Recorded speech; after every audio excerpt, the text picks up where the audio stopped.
And good afternoon. I'm Dan DeRose with 19 News, coming to you from our digital desk yet again today. We want to talk about a development for Cuyahoga County government yesterday. Kind of an interesting move in my 25 plus year career as a journalist. I've never seen one county employee sue another county employee, especially when you're talking at the level that we are in this case. This is the Cuyahoga County Sheriff Harold Pertel suing Cuyahoga County Executive Chris Ronayne.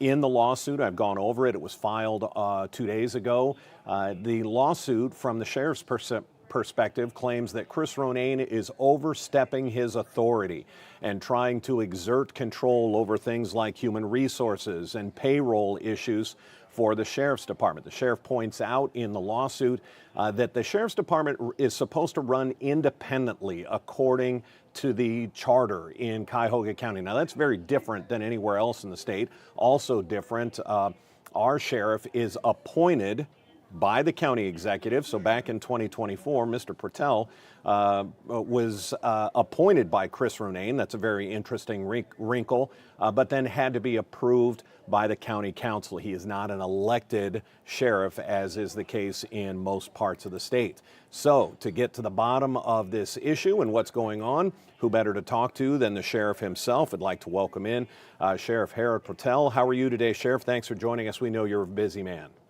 Good afternoon, Dan. Well, yourself? Good. Let's talk about this. Let's get to the base of this. The lawsuit is very legalese, and it says it's got phrases like trying to remove control of human resource functions from the sheriff's department. Let's get down to the bottom of this. What is it that you are upset at, and what are you alleging that Chris Ronayne is doing here? First of all, Dan, I want to just make sure everyone knows this is not a political statement. It is not personal. I have high respect for the executive. We're talking about many different topics. However, the interpretation of the charter, as voted on twice by the voters, is for the sheriff's department to be independent, an independent function of government. And that I'm putting here as following the charter and the Ohio Revised Code. We're getting a lot of feedback from you, Sheriff. Just want to double check that there's nobody else in the room that has maybe the this on. No? Okay. You're twice on my Zoom here. I'm trying to see a way to put one out here. Yeah, if I'm twice on there, let's see if we can get that just to the one like you had it before. But as the sheriff gets to that, but ultimately in the lawsuit, the sheriff is asking for the injunction, basically asking for the judge to say that the county executive has to leave his hands off, can't be getting into the financials of the sheriff's department. Sheriff, how much of this is this? Is this about overtime? Is this a struggle between you and the county executive about how much the sheriff's department is spending? And it looks like we've lost the sheriff there. What we'll do here is we're going to hang on to this for just a second. And let me make some adjustments here. We'll see if we can get the sheriff to call back in. And Lauren, I'm going to ask you, Lauren, if you're still on the call, if you can get the sheriff to maybe call back in. Give him a quick call and call back in. This is an important issue that we're dealing with. Let me switch back to the sheriff and see if we get him back.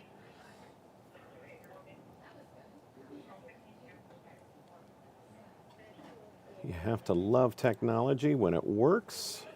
Lauren, again, try and get a call into the sheriff and have him log out. Okay. And All right, I'll let him know. Okay, All thanks, Lauren.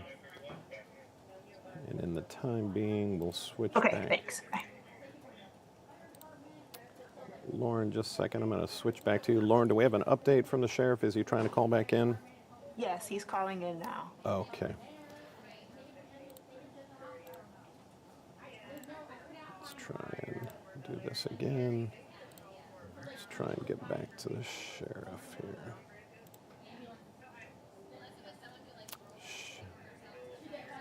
Oh, looks like we've got an iPhone that joined. Maybe the sheriff's going to do it that way. There we go, Sheriff. I'd rather have you. And Sheriff, let me get you to turn your camera that direction. There we go. That's much better. And I'm assuming the audio is going to be better. Sheriff, can you hear me? I can hear you. Yeah. Yeah, Yeah. Let me see if we get the feedback this time. excellent. No, much better, much better. So, Yep. Sheriff, let me start this over. Just your first question.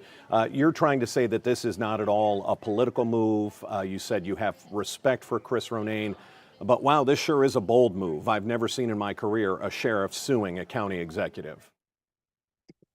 Well, actually, that is something that has happened, maybe not in Cuyahoga County, but it happens across the state where sheriffs have sued county commissioners for various reasons. So that's not unheard of in that sense. But in this instance, it's not personal, it's not political. It is merely so that we can execute the charter as it was voted on twice already. And The you charter is very clear that the functions of the sheriff's department should be independent. And that's all that we want to make sure that we support that and that we follow the will of the voters in that sense. And so let's get to the bottom of this, and this is where we had a little bit of feedback problem. Is this about the amount of money, the amount of overtime that your department is spending? Why is Chris Ronayne trying to take over maybe the financials and the human resources aspect?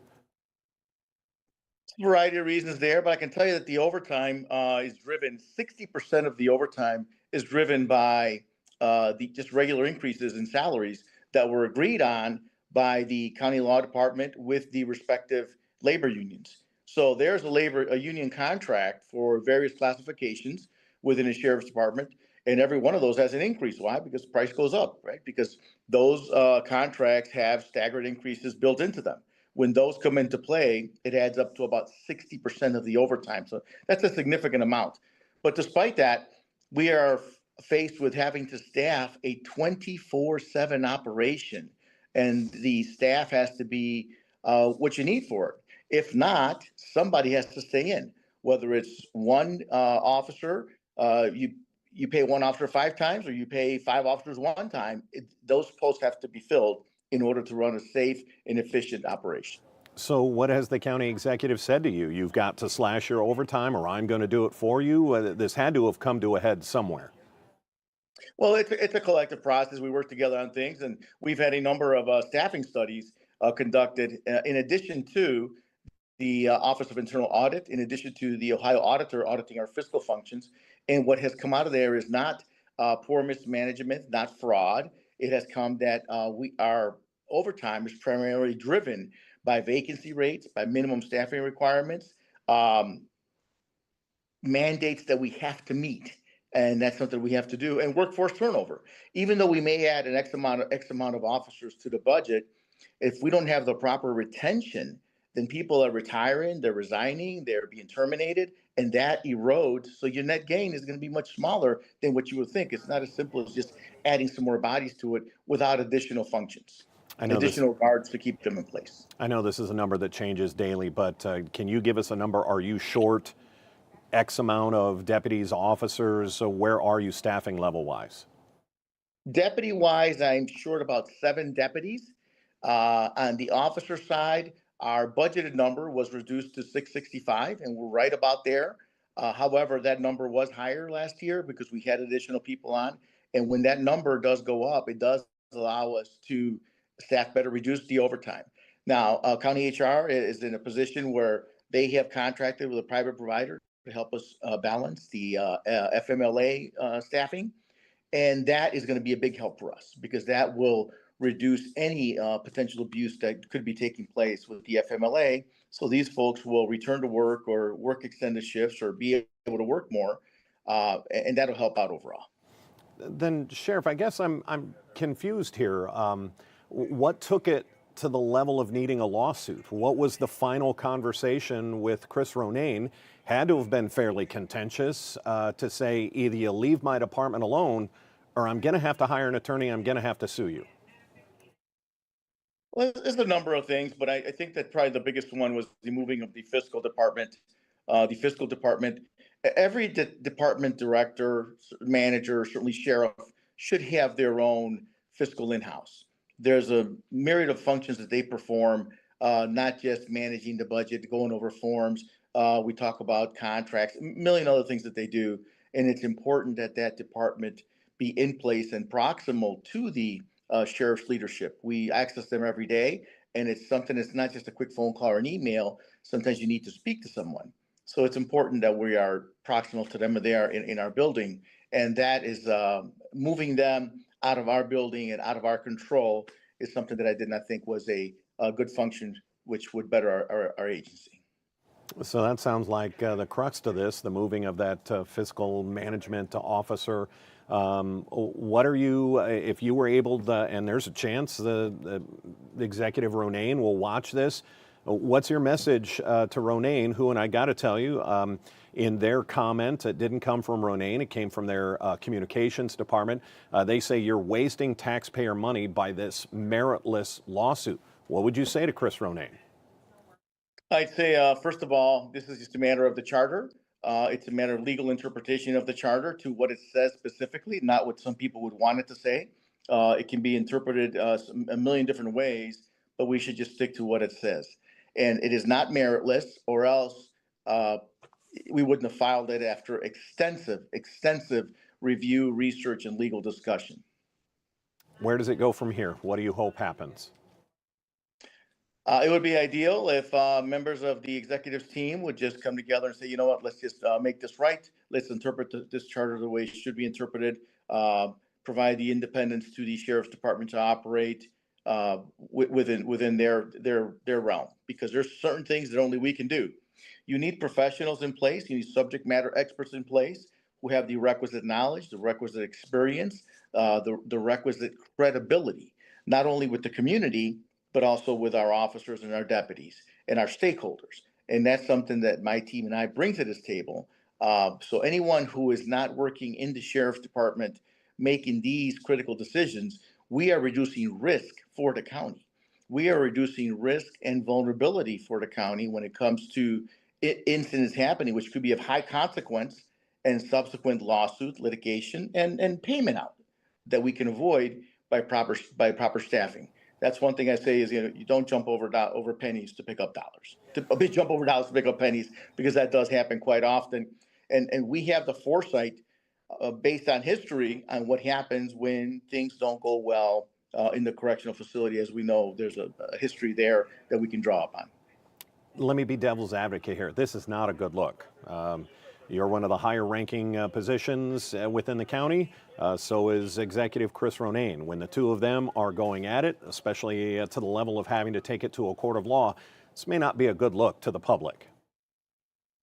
I understand that. Not our intention. It's just something that had to be done in order to make it right. The other discussions were not fruitful. And as you know, it's just a difference in probably philosophy or interpretation. And it's something that has been going on since this form of government has taken place. As you can see, there's a reason that there's a number of sheriffs prior to me who had very similar challenges. And I think this is the way to correct it, so that going forward, we're all very clear and we can get to the business of doing the good work for the citizens of Cuyahoga County. And last question here, Sheriff. Do we have a timeline? Do we know what's next? What happens next? That is a legal issue, and I'm not, I can't speculate on how long things will take or what they're going to do. I think that those are legal challenges and legal issues that they'll be taken care of, and we will see how it goes.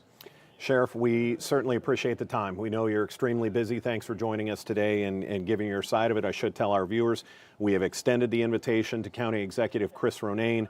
Their standard statement, they're not going to talk about litigation. We get that all the time. Chris Ronayne can stand in front of a camera and talk all he wants about the Brown Stadium, but when it comes to something very serious, a lawsuit involving his position and his level, that's when he is going to issue the standard. We don't talk about pending litigation. Well, Brown Stadium has been under pending litigation for a long time, and he likes to talk about that. Sheriff, thanks for the time today. We certainly appreciate it. I appreciate the time, Dan. Thank you very much. We'll keep on doing good work here. Take care, sir. Have a good day. Again, this is pretty contentious. It's not going away, and it's something we're going to follow throughout the steps. As you heard from the sheriff, according to his side of the argument, this is about a charter amendment. This is about the county executive leaving his hands off his department, really the fiscal running of his department, and that comes down to the money that's paid for overtime, contracts, and other issues within the department. If we have any other breaking news, it'll be right here on our digital platforms. Look for our little bit delayed from someone who who knows, plus start at 1 o'clock. We'll get to that here in just a few minutes. Until then, I'm Dan DeRose with 19 News. Hope you have a great afternoon.